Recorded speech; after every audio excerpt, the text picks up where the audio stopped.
Hello, guys and dolls. Thank you for joining me for another episode as I set you on the path to achieve a happier, healthier relationship. I had a bit of luck this week. I was given an emerald bracelet for Christmas, which I only realized was missing on Monday. I refused to look for it in the house because I thought there was no way I'll find it, especially since it was now Saturday. I was out the night before and I wasn't sure when it actually went missing. I was pretty miffed by the possibility that I may have lost it, if I'm being honest. On Tuesday, I walked to the bus stop twice. To my pleasant surprise, when I walked to the bus stop for the third time that day, I happened to look down and saw something glistening in the sun. I reached for it to see what it was, and to my surprise, it was my bracelet.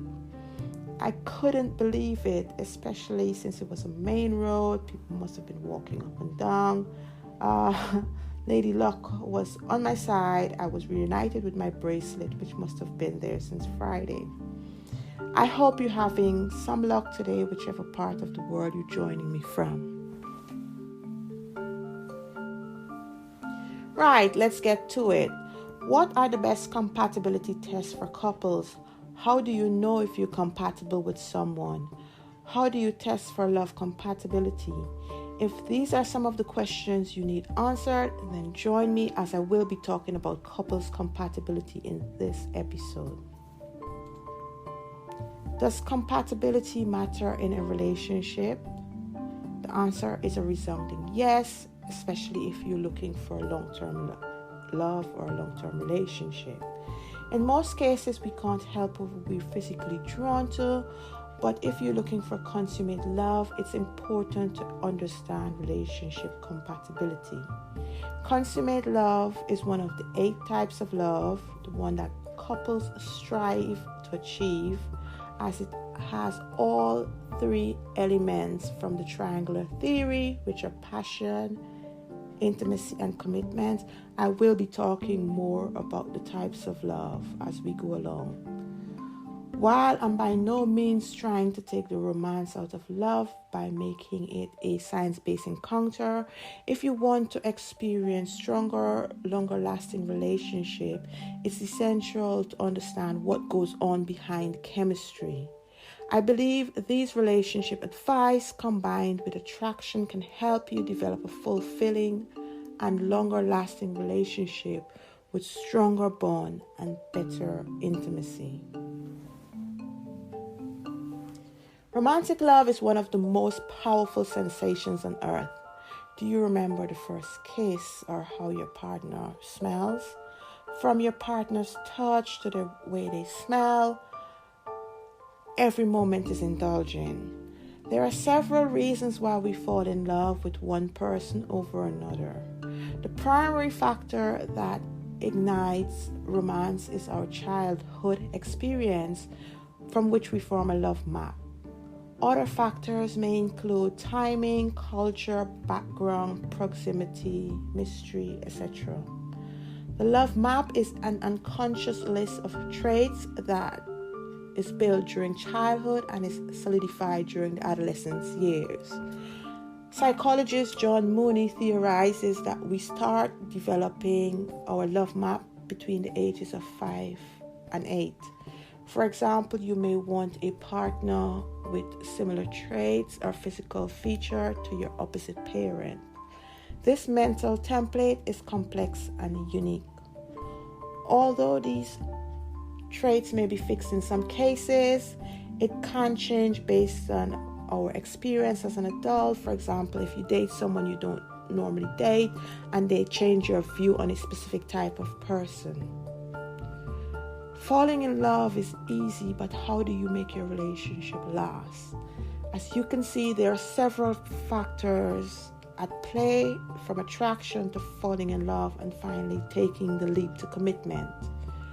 While attraction may draw us to a specific person, it does not necessarily mean that they're a match and you can build a strong long-term relationship together. It is therefore essential to delve deeper beyond lust to understand whether you're compatible as a couple. All evidence around these 3 concepts of love, i.e. the triangular theory of love, the theory of love story, and Dr. Helen Fisher personality test can provide a good indication of couples compatibility. So if you learn and understand these three concepts, they can show you whether you're compatible with someone, or rather give you a better understanding what's your compatibility with someone and what's the likelihood of you surviving in a relationship as a couple for the long term. Couples start out being physically attracted to each other, and this may be based on your love map, what you look for, and how you're drawn to a specific type of person.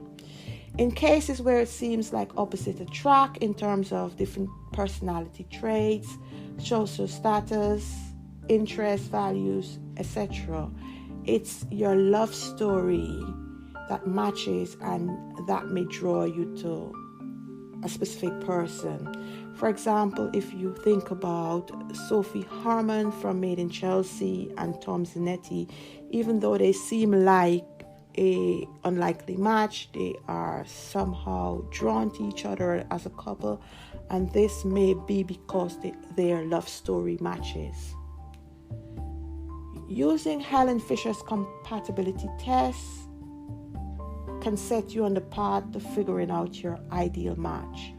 Even though there are times when it's obvious that physical attraction is present, sometimes couples may feel that something is missing, and that something in most cases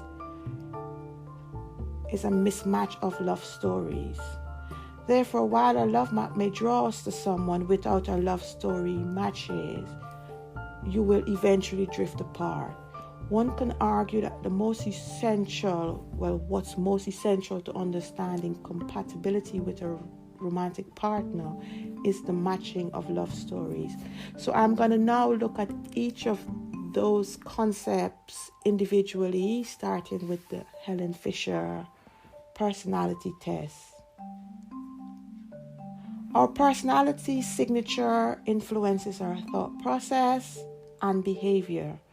Dr. Fisher found that our way of thinking and behavior is centered around one of the four brain systems, and the four brain systems are the dopamine system, serotonin system, testosterone, and the estrogen system. So from these four brain systems, she eventually developed 4 types of personality. She states that we all have a combination of all 4 of these brain systems, but 1 or 2 might be more dominant, and it may influence our traits and behavior. So the 4 personality types that she came up with from these 4 brain systems are explorer, and the explorer expresses traits linked to the dopamine system. Builders express traits linked primarily to the serotonin system. Directors express traits linked to the testosterone system, and negotiators expresses traits linked to the estrogen system. So if you take the personality test, it provides feedback on 3 main aspects, which are the way you think and behave, i.e. your personality signature. How does your style of thinking and behavior influences who you find romantically attractive and what you look for in a partner?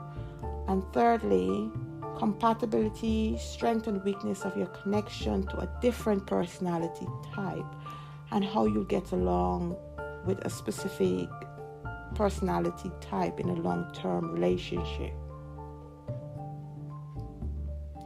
After several experiments, she found that negotiators are a good match with other negotiators. The same goes for explorers, but directors are a good match with builders. So understanding yours and your partner's dominant brain system is important for understanding whether you're a good match for a long-term relationship. It's a good starting point for couples as this test is very successful. I will provide a link in the description for you to access the test. Next, I look at the theory of love stories. The theory of love stories was developed by Dr. Steinberg, which is his life's work. He developed 26 love stories based on how we conceptualize love, and it's shaped by literature, media, friends, parents, etc. Love stories influences how we look for a partner, what we expect from a relationship, partner's choice, and overall satisfaction in a relationship. The triangular theory of love characterizes the structure of love, but not how these structures emerge in the first place, and this is where love stories comes in. Love triangles emanates from love stories. We all are exposed to a variety of stories that portrays different concepts of our understanding of love. The interaction of our personality with the environment explains how we develop love stories. We look for someone who shares our love story or who at least have a compatible love story that fits with ours, but we may not always look for someone who is just like ourselves. Rather, we may look for someone who is like us in sharing a love story or similar story, or who can complement us in the role within the story. Most important to a healthy, happy relationship is that both partners have a compatible or complementary story. The more similar your stories are as a couple, the happier you'll be. It is important that you become aware of your love story so you can change patterns in relationship. Look for partners with compatible stories, or rewrite stories that aren't working. If you find that you keep picking the wrong partner and keep making the same mistakes in a relationship, it may be an indication that you're forcing your story onto your partner, expecting that person to act out what you view as your ideal relationship, and it may put a strain on the relationship. In cases where you're dissatisfied with a partner, instead of looking at what you perceive as flaws, you should look at how he or she fits into your expectation, that is, your love story. Stories are compatible if they complement roles in a story, for example, prince or princess, or if they're similar enough to merge into a new story or form a unified story. For example, the fantasy story can merge with a gardening story. The most popular love stories include travel, gardening, humor, while the least popular are horror, collectible, aristocratic, government story. While no love story actually guarantees the success of a relationship, there are some that are more disastrous than others, such as business, collectible, government, horror, mystery, police, recovery, science fiction, and theater. If you speak to a couple who've just broken up, you'll find that their experience of the relationship is different because they both experience the relationship from the prospect of their love story.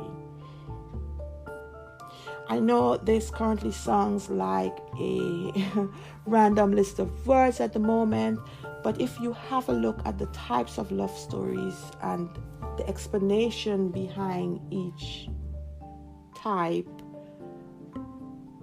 you will understand and it would make more sense. Again, I will provide the link to love stories in the description if you want to take a look and try to figure out where you stand in terms of what's your love story, and maybe you can gauge your partner's love story so that you can understand where you stand. Next, I'm going to look at the triangular theory of love. The triangular theory of love is also the work of Dr. Steinberg. He found that there are 3 aspects of love, which are intimacy, passion, and commitment. These 3 concepts form a triangle and defines the types of love. Sometimes couples may find it difficult to know what's causing feelings of discontent or discord. So by examining your relationship from the perspective of the triangular theory, you'll have a better understanding of which components are weak or missing or where work is needed. So the first aspect of the triangular theory is intimacy. And intimacy is sharing of details, intimate thoughts and emotions. Passion is physical attraction, commitment, standing by the person through good or bad. Types of love is formed from a combination of these 3 components. A healthy relationship has all 3 of these components. So we all want a healthy relationship, and a healthy relationship has all 3 components. It is important to know what aspect your relationship consists of. So if there is anything missing, you can work on it if your relationship is worth saving. So an understanding of the type of love will help you know which component is missing, where work is needed to get you on track for a healthy relationship. The 3 components generate 8 possible kinds of love when considered in combination. The types of love are: the first one is non-love. That's where none of the components are there, so there's no love. So maybe that might be just having sex with someone with no expectation. Liking, intimacy. There is intimacy but no passion or commitment. Infatuated love. There is passion but no intimacy and commitment. Empty love. There is commitment but no intimacy or passion. Romantic love. Intimacy and passion but no commitment. Compassionate love. There is intimacy and commitment but no passion. Fatuous love. Passion and commitment but no intimacy. Consummate love is the ultimate love that we strive for, and it has all 3 components, which is the foundation for a healthy relationship. The 3 aspects of love interact with each other, i.e., greater intimacy may lead to greater passion or commitment. Greater commitment may lead to greater intimacy, or less likely, greater passion. Even though the components are separable, they are interactive with each other. People in a relationship may feel unhappy if an aspect is missing. For example, if intimacy is missing, you may feel lonely and disconnected.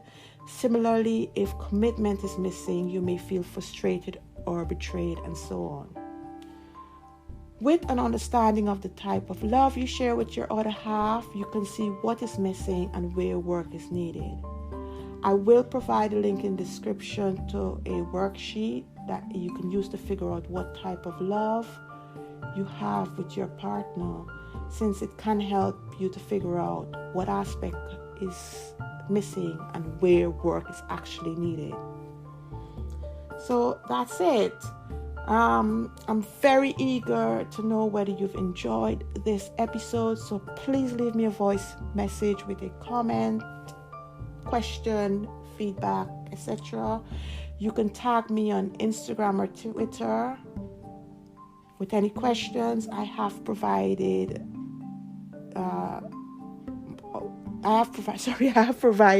the username for either Instagram or Twitter if you want to tag me with any questions in the description. Please don't forget to subscribe so you never miss an episode.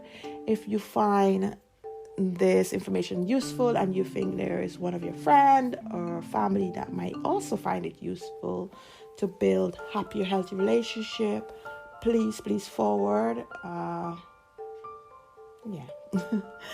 So I think that's pretty much it for this episode. So until next time, take care of yourself, be safe. Ta-ta!